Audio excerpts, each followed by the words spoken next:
അറബികളും ഫലസ്തീനികളെ കൈവിട്ടോ? ഈ ചോദ്യമാണ് ഉയരുന്നത്. ഒക്ടോബർ 7 ആക്രമണത്തിന് ശേഷം ഈ ഫലസ്തീനികൾക്ക് അവരുടെ അയൽ രാജ്യങ്ങളായ ജോർദാനിലോ അല്ലെങ്കിൽ ഈജിപ്തിലേക്കൊക്കെ പോകായിരുന്നു. പക്ഷെ അവർക്ക് എന്തുകൊണ്ട് പോകാൻ വേണ്ടി സാധിച്ചില്ല? കാരണം ഈ രാജ്യങ്ങളെല്ലാം ഇവരെ തടയുകയാണ്, ഇവരെ വേണ്ട എന്ന് ആവശ്യപ്പെടുകയാണ്. അപ്പോഴും ഐക്യദാർഢ്യവുമായിട്ട് നമ്മളെ പാർലമെൻറ്റിൽ പ്രിയങ്ക ഗാന്ധിയെ പോലുള്ളവരൊക്കെ രംഗത്തും വരുന്നുണ്ട്. ഇവരൊന്നും യഥാർത്ഥത്തിൽ എന്തുകൊണ്ട് അറബികൾ പോലും ഫലസ്തീനികളെ കൈയൊഴിയുന്നു എന്ന സത്യാവസ്ഥ തിരിച്ചറിയുന്നില്ല. ശരിക്കും യഥാർത്ഥത്തിൽ എന്തുകൊണ്ടാണത്? ഓക്കെ, ഇപ്പോൾ വളരെയധികം ചർച്ച ചെയ്യപ്പെടുന്ന വിഷയമാണ് അറബികൾ പലസ്തീൻകാരെ കൈവിട്ടോ എന്നുള്ളത്. അപ്പോൾ കാരണം ഒക്ടോബർ 7 ആക്രമണത്തിൻ്റെ ശേഷം പലർക്കും പാലസ്തീൻകാരുടെ അവസ്ഥ എന്താകും എന്നുള്ളൊരു ഭയമുണ്ടായിരുന്നു. പിന്നെ അവരൊക്കെ അങ്ങനെയുള്ളൊരു ആശ്വാസം കണ്ടെത്തിയത് അയൽപക്കത്ത് ജോർദാൻ ഉണ്ടല്ലോ, പിന്നെ മറുവശത്ത് ഈജിപ്റ്റ് ഉണ്ടല്ലോ, അങ്ങോട്ട് അഭയാർത്ഥികളായിട്ട് പോയാൽ പോരെ എന്ന് പലരും ചിന്തിച്ചിരുന്നു. അങ്ങനെ ചിന്തിച്ച് നോക്കിയിരിക്കുന്ന സമയത്താണ് ഈജിപ്റ്റ് എന്ത് ചെയ്യുന്നു എന്നുള്ളത് എല്ലാവരും വളരെ കൗതുകത്തോടു കൂടി നോക്കിയിരുന്നു. ഈജിപ്തിൻ്റെ പ്രത്യേകിച്ച് വാക്കുകളൊന്നും കേൾക്കാനില്ലായിരുന്നു, ഒന്നും പറയുന്നില്ലായിരുന്നു. പക്ഷെ അവരുടെ പ്രവൃത്തി കാണാനുണ്ടായിരുന്നു. അവരുടെ പ്രവൃത്തി എന്ന് പറഞ്ഞാൽ അവിടെ ഒരു മതിലുണ്ടായിരുന്നു ഈജിപ്തിൻ്റെ ബോർഡറിൽ. ഇവർ ഓരോ ദിവസവും ഈ മതിലിൻ്റെ പൊക്കം കൂട്ടിക്കൊണ്ടിരിക്കുകയായിരുന്നു. അതായത് ഒരു കാരണവശാലും ഇങ്ങോട്ട് വേണ്ട, ബന്ധവും സ്വന്തവും അടുപ്പവും ഒക്കെ നല്ല കാര്യം, ഇങ്ങോട്ട് വരണ്ട എന്നുള്ളതായിരുന്നു അതിലെ മെസ്സേജ്. ഈ മതിലിൻ്റെ പൊക്കം ഓരോ ദിവസവും കൂടിക്കൊണ്ടിരിക്കുകയായിരുന്നു. അപ്പോൾ ചിലർ ഈജിപ്തുകാരോടൊക്കെ ചോദിച്ചു, നിങ്ങൾ എന്ത് പണിയായി കാണിക്കണേ, നിങ്ങൾ പണ്ട് പാലസ്തീൻകാരെ സഹായിച്ചിരുന്ന അല്ലെ, വലിയൊരു വികാരമായിരുന്നില്ലേ പാലസ്തീൻ എന്ന് പറയുമ്പോൾ, ഇപ്പം എന്തുകൊണ്ടാണ് ഇങ്ങനെ ചെയ്യുന്നതെന്നൊക്കെ ചോദിച്ചു. അപ്പോൾ ഈജിപ്തുകാർ പറഞ്ഞു, ഞങ്ങൾ പണ്ട് പാലസ്തീൻകാരെ സ്വീകരിച്ചിരുന്നു, അതുകൊണ്ടാണ് ഇപ്പോൾ സ്വീകരിക്കാത്തതെന്ന് പറഞ്ഞു. എന്ന് പറഞ്ഞാൽ ഈ വന്നു കഴിയുമ്പോഴുള്ള ചില അനുഭവങ്ങൾ ഞങ്ങൾ മനസ്സിലാക്കിയിട്ടുണ്ട്, കണ്ടിട്ടുണ്ട് എന്നുള്ളതാണ് അത്. അപ്പോൾ അത് ഈ ഇവരുടെ പാലസ്തീൻകാരുടെ ചില സംഭവങ്ങൾ നമുക്കൊന്ന് നോക്കാം. അതായത് 1991 ഗൾഫ് സദ്ദാം ഹുസൈനും അമേരിക്കയായിട്ടുള്ള യുദ്ധം കഴിഞ്ഞ ഉടനെ ഈ യുദ്ധത്തിന് ശേഷം കുവൈറ്റിനെ മോചിപ്പിച്ച് അവിടെ രാജാവ് തിരിച്ചു വന്നു.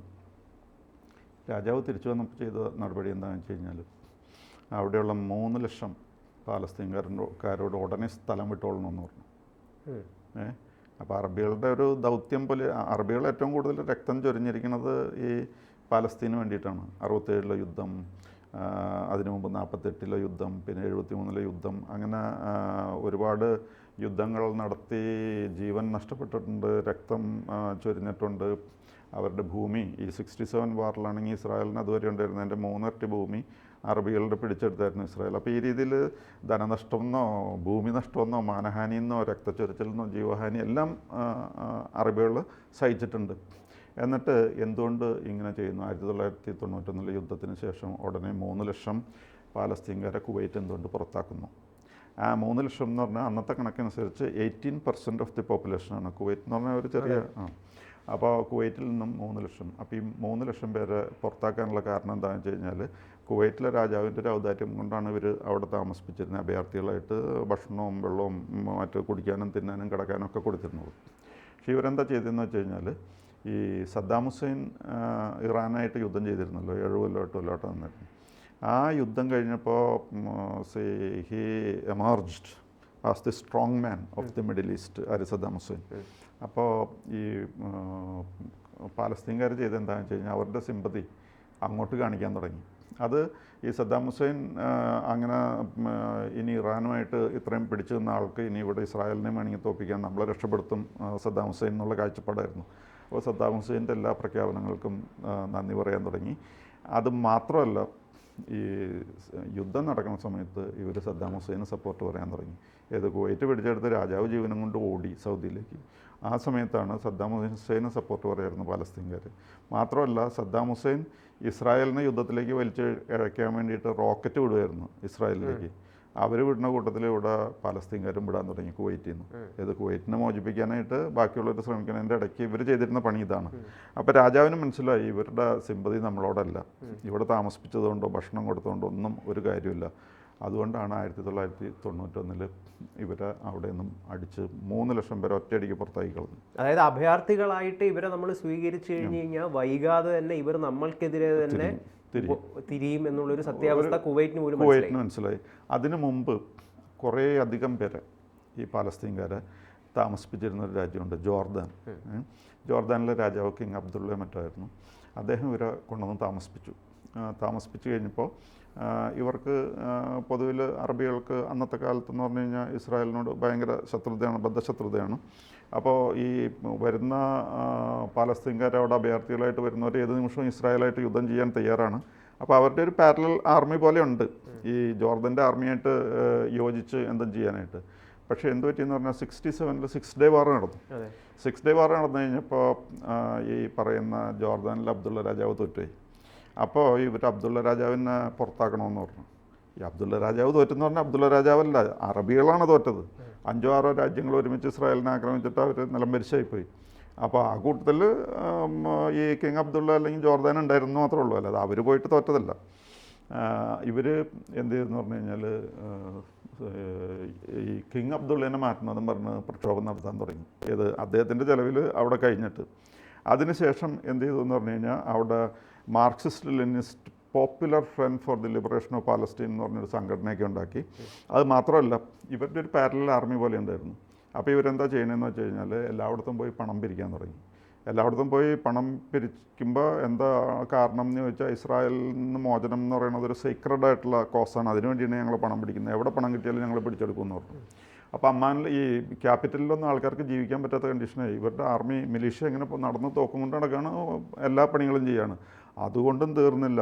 അത് കഴിഞ്ഞപ്പോൾ ഇവരെന്ത് ചെയ്തെന്ന് പറഞ്ഞു കഴിഞ്ഞാൽ പ്ലെയിൻ ഹൈജാക്ക് ചെയ്യാൻ തുടങ്ങി. വിവിധ രാജ്യങ്ങളുടെ പ്ലെയിൻ ഹൈജാക്ക് ചെയ്തിട്ട് അത് ഈ ജോർദാനിലേക്ക് കൊണ്ടുവരും. എന്നിട്ട് ഈ പാലസ്റ്റീൻകാർ കൂടുതലുള്ള സ്ഥലത്ത് അവിടെ അങ്ങനെയുള്ള എയർപോർട്ടിൽ ഇറക്കും. എന്നിട്ട് ഭയങ്കര തുക റാൻസമായിട്ട് വാങ്ങിക്കാൻ തുടങ്ങി. എന്നിട്ട് അവിടെ യാത്രക്കാരെ ഹോസ്റ്റേജസ് ആയിട്ടൊക്കെ വയ്ക്കാൻ തുടങ്ങി. അപ്പോൾ വിദേശികളെയും ശല്യപ്പെടുത്താൻ തുടങ്ങി, സ്വദേശികളെയും ശല്യപ്പെടുത്താൻ തുടങ്ങി. അപ്പോൾ ഈ രാജാവിന് കാര്യം മനസ്സിലായി, ഇവരിങ്ങനെ കൊണ്ടുപോയി കഴിഞ്ഞാൽ ശരിയാവില്ല എന്ന് മനസ്സിലായി. അപ്പോൾ ഇവർക്കെതിരെ യുദ്ധം പ്രഖ്യാപിച്ചു. 10 മാസം നീണ്ടുന്ന ആ യുദ്ധം. ജോർദാൻ 10 മാസം യുദ്ധം ചെയ്തിട്ടാണ് ഇവരെ അവിടെ നിന്നും പുറത്താക്കാൻ പറ്റിയത്. പക്ഷേ പുറത്താക്കാനായിട്ട് ഉള്ള ശ്രമത്തിനിടയിൽ ഇവർ ഓടിപ്പോകുന്നതിന് മുമ്പ് ബ്ലാക്ക് സെപ്റ്റംബർ എന്ന് പറഞ്ഞിട്ട് ഇവരുടെ വേറെ ഒരു എക്സ്ട്രീമിസ്റ്റ് ടെററിസ്റ്റ് ഓർഗനൈസേഷൻ ഉണ്ടായിരുന്നു. അവർ പോയിട്ട് ഈ ജോർദാനിലെ പ്രൈം മിനിസ്റ്ററെ കൊന്നിട്ടാണ് അവരവിടെ നിന്ന് തടിയപ്പിയത്. അപ്പോൾ അതാണ് ജോർദാൻ്റെ അവസ്ഥ. ഈ ജോർദാൻ ഇങ്ങനെ ഇവരെ പുറത്തായി കഴിഞ്ഞ് കഴിഞ്ഞപ്പോൾ പിന്നെ പോയത് ലെബനോണിലാണ്. ലെബനോണിലും അവിടെ മാർക്സിസ്റ്റ് ആൻഡ് സോഷ്യലിസ്റ്റ് മൂവ്മെൻറ്റ് എന്ന് ഏതാണ്ട് പറഞ്ഞൊരു പ്രസ്ഥാനം ഉണ്ടായിരുന്നു, അതിലൊക്കെ ചേർന്നു. എന്നിട്ട് അവിടെയുള്ള ഒരു മാർമണേറ്റ് ക്രിസ്ത്യൻ എന്ന് പറയുന്ന വിഭാഗത്തിൽപ്പെട്ടവരാണ് അവിടെ അന്ന് ഭരിച്ചിരുന്നത്. ആ ഗവൺമെൻറ്റിനെ അവിടെ ചെന്നിട്ട് വലിച്ചിട്ടു. അപ്പോൾ അതിനുശേഷം പാലസ്തീൻകാർ അവിടെ അന്ന് ഇടതടവില്ലാതെ ഒഴുകാൻ തുടങ്ങി. അവിടെ ചെന്ന് പ്രശ്നങ്ങളൊക്കെ ഉണ്ടായി. ഒരുപാട് എപ്പോഴും അൺറസ്റ്റാണ്, വയലൻസാണ് സംഭവിച്ചുകൊണ്ടിരിക്കുന്നത്. അങ്ങനെ വന്ന ഒരു സ്റ്റേജ് കഴിഞ്ഞപ്പോൾ അവരും ഈ ഇവർ ശരിക്കും എന്തിൻ്റെ പേരിലാണ് ഈ വയലൻസ് അൺട്രസ്റ്റ് ഉണ്ടാക്കുന്നത്? വയലൻസ് ഇപ്പോൾ അവർക്ക് ഇസ്രായേലിനെ തോൽപ്പിക്കണം, അതിനു വേണ്ടിയിട്ട് ആയുധങ്ങൾ വേണം. അപ്പോൾ ഇവരുടെ കയ്യിൽ ആയുധങ്ങൾ വരും, ഇവരുടെ പട്ടാളം ഉണ്ടാവും. ഇപ്പോൾ ലെബനോണിൽ ഹിസ്ബുള്ള എന്ന് പറയുന്നത് നമുക്കറിയാമല്ലോ. ഹിസ്ബുള്ളയുടെ മോഡലിൽ, അതായത് Hezbollah is not the regular army, അവിടെ വേറെ ആർമി ഉണ്ട്. ആ ആർമിക്കൊന്നും ചെയ്യാൻ കഴിയില്ല. ഇവരെല്ലാവരും കൂടി തോക്കും മറ്റു സാധനങ്ങളും പിടിച്ച് പോകുന്നിടത്തൊക്കെ ഇവരുടെ മസിൽ പവർ ഉപയോഗിച്ച് കാര്യങ്ങൾ നടത്തുക. റെഗുലർ ആർമിക്ക് റെഗുലർ രീതിയിൽ വന്ന് ഫൈറ്റ് ചെയ്യുന്ന സമയത്ത് ഇവരെവിടെയെങ്കിലും ഒളിവിലായിരിക്കും. അപ്പോൾ അതേ തന്ത്രം തന്നെ ഈ പറയുന്ന സ്ഥലത്തും ഇവർ കാണിച്ചു. പിന്നെ ലെബനോണിൽ വന്നു കഴിഞ്ഞപ്പോൾ അവിടുത്തെ മിനിസ്ട്രി വലിച്ചു താഴെയിട്ടു. പിന്നെ അവിടെ ഭയങ്കര ഒരു അരാജകത്വമായിരുന്നു. ഇപ്പോൾ സാർ ഇപ്പം കുവൈറ്റ്, ജോർദാൻ, ലെബനണിലെ കാര്യങ്ങളൊക്കെ പറഞ്ഞല്ലോ. അപ്പോൾ അവിടേക്ക് ഈ അൺട്രസ്റ്റും വയലൻസും ഒക്കെ ഉണ്ടാക്കുന്നതിൽ ഇവർക്കിടയിൽ ഏതെങ്കിലും ഒരു പ്രത്യേക വിഭാഗം ഗ്രൂപ്പുണ്ടോ? ആ ഗ്രൂപ്പിന് എന്തെങ്കിലും പേരുണ്ടോ? ഇതിപ്പോൾ നമുക്കറിയാമല്ലോ, ഗാസയിൽ ഹമാസ് ഉണ്ട്. അതേപോലെ മുമ്പ് PLO ആയിരുന്നു. ഈ പണ്ട് കാലത്തൊക്കെ ഫൈറ്റ് ചെയ്തുകൊണ്ടിരുന്നത് PLO ആയിരുന്നു. ഇപ്പോൾ ഹമാസുകാരാണ് ഇവരുടെ പേരും പറഞ്ഞ് ഫൈറ്റ് ചെയ്യുന്നത്. അത് അട്ടർലി ലോലസ് ആയിട്ട് അവർ ഫൈറ്റ് ചെയ്യുന്നത് നമുക്കറിയാമല്ലോ. ഒക്ടോബർ 7 കയറിയിട്ട് കാട്ടിക്കൂട്ടിയത്. അപ്പോൾ ഇതൊക്കെയാണ് ഇവരുടെ പണി. പിന്നെ ഈ ഈജിപ്തിലെ പ്രസിഡന്റ് പറയണത്, അൽ-സിസി എന്ന് പറയുന്ന പട്ടാള മേധാവിയായിരുന്നു. അദ്ദേഹം പറയുന്നത്, ഞങ്ങൾ ഇവരെ രാജ്യത്ത് കയറ്റി കഴിഞ്ഞാൽ ഒന്നാമത്തെ ഇവർക്ക് ചിലവിന് കൊടുക്കണം. കാരണം ഇതൊരു വലിയ കുത്തൊഴുക്കായിരിക്കും. ആൾക്കാരെല്ലാവരും കൂടി ഇടിച്ചു കയറി അവരുടെ ആയുധങ്ങളും വാഹനങ്ങളും എല്ലാവരെയും കൊണ്ടായിരിക്കും വരുന്നത്. ഇവർക്ക് ചിലവിന് കൊടുക്കുക എന്ന് പറഞ്ഞാൽ നടക്കുന്ന കേസല്ല. പിന്നെ വേറൊരു കാര്യം എന്താണെന്ന് വെച്ച് കഴിഞ്ഞാൽ ഇവരെ വന്നു കഴിഞ്ഞാൽ താമസിപ്പിക്കാൻ പോണത് സീനായി മലമുകളിലാണ്. അതിൻ്റെ മലയുടെ മുകളിൽ കയറിയിരുന്നവർ എങ്ങനെയായാലും ഈ റോക്കറ്റ് ഇസ്രായേലിലേക്ക് വിടാതിരിക്കില്ല. ഇസ്രായേലിലേക്ക് റോക്കറ്റ് വിട്ട് കഴിഞ്ഞാൽ ഇസ്രായേൽ വെറുതെ ഇരിക്കില്ല. ഇസ്രായേലായിട്ട് 40 കൊല്ലമായിട്ട് ഈജിപ്തിന് ഒരു പ്രശ്നവുമില്ല, സമാധാനത്തിലാണ് പോണത്. അവർ ട്രീറ്റി ക്യാമ്പ് ഡേവിഡ് അക്കോഡൊക്കെ സൈൻ ചെയ്തിട്ടുണ്ട്.